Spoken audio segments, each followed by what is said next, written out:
আসসালামু আলাইকুম। আজকে রান্না করব ঝিঙে দিয়ে ডিম।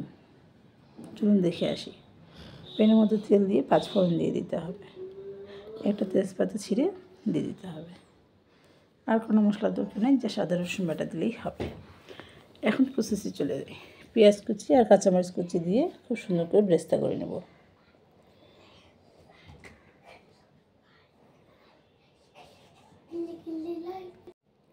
পেঁয়াজ কুচিগুলো হালকা ব্রাউন কালার হয়ে আসলে এখানে আমি ডিমটা ভেঙে দিয়ে দেব। তারপর খুব সুন্দর করে একটু ভেজে নিতে হবে। ভাজা হয়ে গেলে এখানে আমি আদা রসুন বাটা, হলুদ গুঁড়ো আর মরিচ গুঁড়ো দিয়ে দেবো। আর কোনো মশলা দেওয়ার প্রয়োজন নেই। কায়তা বলেন, ঝিঙা বলেন, আপনাদের অঞ্চলে কী বলে আমি জানি না। আমরা কখনো কায়তাও বলি, ঝিঙাও বলি।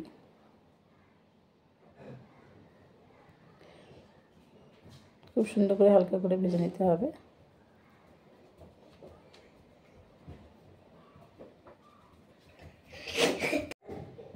তারপর লবণ দিয়ে দেবো, আদা রসুন বাটা দিয়ে দেবো।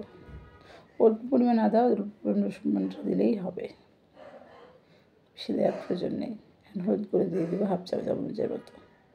হাফ চা চামচ হলুদ দিয়েছি, হাফ চা চামচ আদা রসুন বাটা দিয়েছি, 1 চা চামচ লাল মরিচের গুঁড়ো দিয়েছি।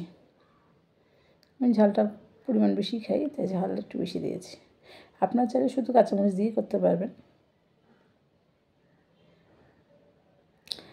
আর মরিচ গুঁড়ো দিলে কালারটা সুন্দর আসে আর কি, এই জন্য মরিচের গুঁড়ো দিলাম, লাল মরিচের গুঁড়ো।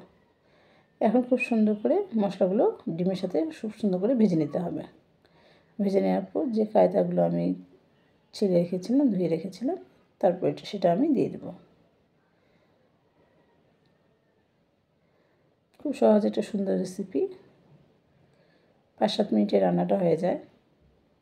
অবশ্যই ট্রাই করে দেখবেন।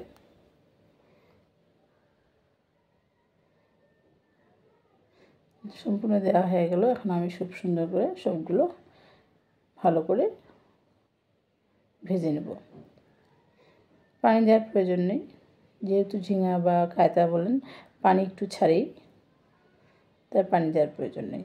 হালকা মিডিয়াম আঁচে রেখে দিতে হবে, তাহলে তাড়াতাড়ি সেদ্ধ হয়ে যাবে। ঢেকে রান্না করব 5 থেকে 7 মিনিটের মতো।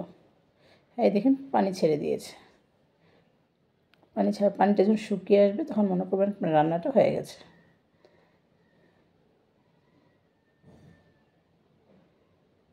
ততক্ষণ চুলার আঁচটা লো আর মিডিয়ামে মাঝামাঝি রাখতে হবে।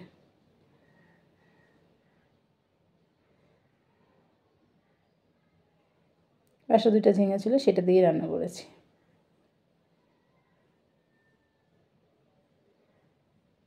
আর 5-7 মিনিটের মতো রান্না করব।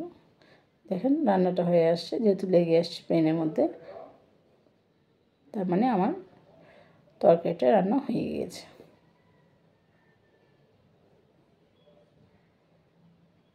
সকালবেলা রুটি দিয়ে খেতে পারবেন, পরোটা দিয়েও খেতে পারবেন,